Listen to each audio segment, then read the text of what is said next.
ఏపీలో కుట్రలు పన్నే పార్టీలు ఉన్నాయని, ప్రతి అంశాన్ని రాజకీయం చేసేందుకు ప్రయత్నిస్తున్నాయని సీఎం చంద్రబాబు అన్నారు.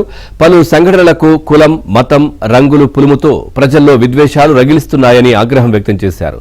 ఫేక్ ప్రచారంతో అధికారులను, ఉద్యోగులను బద్నాం చేస్తున్నారని మండిపడ్డారు. ప్రభుత్వాన్ని టార్గెట్ చేస్తూ దుష్ప్రచారం చేస్తున్నారన్న చంద్రబాబు ఇలాంటి వాటిపై మరింత అప్రమత్తంగా ఉండాలని అధికారులను హెచ్చరించారు.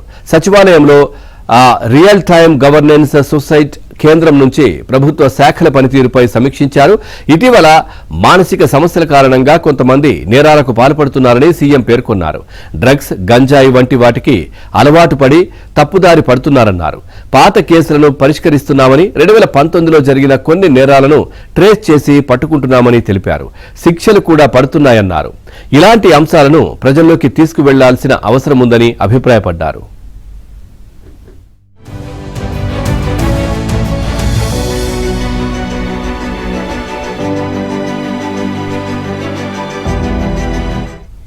తప్పు చేసిన వాడెవడూ తప్పించుకోలేడన్నారు సీఎం చంద్రబాబు. వాహనాల నంబర్ ప్లేట్ల విషయంలో నిబంధనలు పక్కాగా పాటించాల్సిందేనని ఆదేశించారు. ప్రమాణాల ప్రకారమే వాహనదారులు నంబర్ ప్లేట్లు అమర్చుకోవాలని స్పష్టం చేశారు. డిసెంబర్ నెలలో క్వాంటమ్ కంప్యూటర్ను లాంచ్ చేయాల్సి ఉందన్నారు. ఈలోపు క్వాంటమ్ పార్క్ సెమీకండక్టర్ పార్కును ఏర్పాటు చేసేలా చర్యలు చేపట్టాలని అధికారులను ఆదేశించారు.